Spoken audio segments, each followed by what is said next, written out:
За Чилийн аяллаа бас нэг чухал хэсэг нь жуулчдын нэлээд сонирхдаг хэсэг бол пингвин буюу бидний нэрлэл заншснаар оцсон шувуу.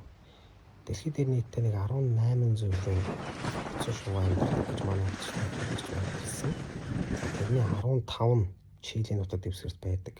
Тэгээ Чили улс бас Антарктидад тодорхой ос нутгийг эзэмшдэг учраас тэдхийн оцсон шувуунууд бас Чилийнх гэж явдаг юм байлаа. Ингээд 15 оцсон шувууны 9 нь бол Чилийн их газарт их ойрхон амьдардаг. За бидний энэ Чилуэ арал дээр үзэхээр явж байгаа энэ оцсон шувуу бол хоёр зүйлийн оцсон шувуу байгаа. Нэг нь бол Магелланы оцсон шувуу, нөгөөх нь Humboldt оцсон шувуу. Тэгээ та бүхэн санаж байгаа бол бид нар далаачдын дугаар дээр Магеллан гэдэг далаачны тухай ярьж исэн. Бэлгүн ах бит хоёр. Мөн Өмнөд Америкийг судалсан аялагчид гэдэг дээр Александр фон Humboldt гэх Германы алдарт аялагчийг бас ярьж исэн. Ингээд тэдний нэрээр нэрлэгдсэн хоёр зүйлийн оцсон шувуу өнөөдөр үзэх боломжтой гэсэн. За Магелланы оцсон шувуу нь Humboldt-ийн оцсон шувуунаас ялгаатай нэг үйл жижигхэн биетэй. За тэгээд арай бараа өнгөтэй гэдэг юм байна.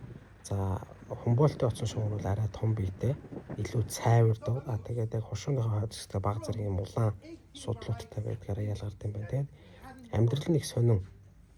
Эдний энэ арал дээр ирээд ерөнхийдөө нэг үүрээ засаад өндгөлдөг юм байна. Тэгэхээр эхлээд эргэгчин пингвин нь очоод тэндээ одоо үүрээ ухаж бэлдээд за тэгээд нэг 10-аас 14 хоногийн дараа бол эмэгчин нэрж өндгөлдөг. За өндгөлөхдөө бол 1-2 өндөг гаргаад ээлжиж дарддаг юм байна. За аав нь үүрээ бэлдсэний дараа одоо ээж нь ирж үүрэндээ өндөглөөд тэгээд аав нь загсанд явах хооронд ээж нь өндгөө дарддаг. Аав нь загсанд явчаад ирэхэд буцаад ээж нь одоо зөрөөд гардаг. Ийм одоо дараалалаар явдаг юм байна. За тэгээд нэг 35-аас 42 хоногийн хугацаанд бол өндгөө дарддаг. Тэгээд өндөг нь бол улмаар бол одоо 42 хоног дарсны дараа одоо дэгдээхээ гарч ирдэг. За тэр дэгдээхийн амьдрах магадлал бол 50%. За тэр нь бол бас их олон шалтгаантай юм байна. За оцсон шувууны гол дайсан бол мэдээж цахлаа болон далайн хав. Тэр ер нь бол өөр төрлийн нэлээд барьдаг. За бас нэг сонирхолтой зүйл байдаг нь оцсон шувуунууд нь ялангуяа эрэгчнүүд тестостерон ихтэй учраас хоорондоо тулалддаг. За тэгснээр нэг нэгнийхээ үүрийг бас булаацалдах ийм тохиолдол байдаг юм байна. Ерөнхийдөө загсаар хоолдог. Усанд бол маш сайн сэлнэ.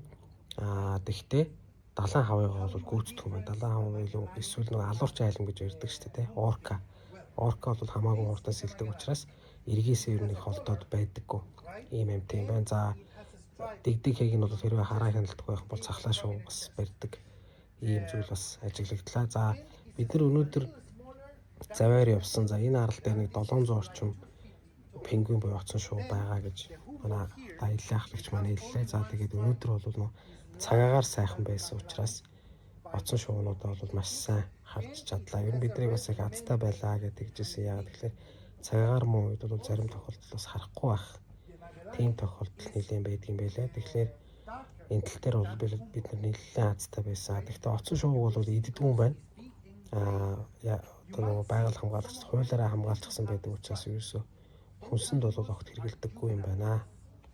За бас нэг зүйл байгаа нь энэ хоёр одоо Магелланы оцсон шувуу, Humboldt-ийн оцсон шувуу хоёрын дундаас гарсан нөгөө Ирлиз оцсон шувуу бас гардаг юм байна. Гэхдээ тэр нь болохоор цаашаа бас үр төлөө үлдээх тийм боломжгүй. Манайхаар бол нөгөө адуу илжиг хоёрын дундаас гарсан чинь луус гэдэг үлээ те. Цаашаа нөгөө үр төлөө үлдээж чаддгүй шиг санагдаад байна.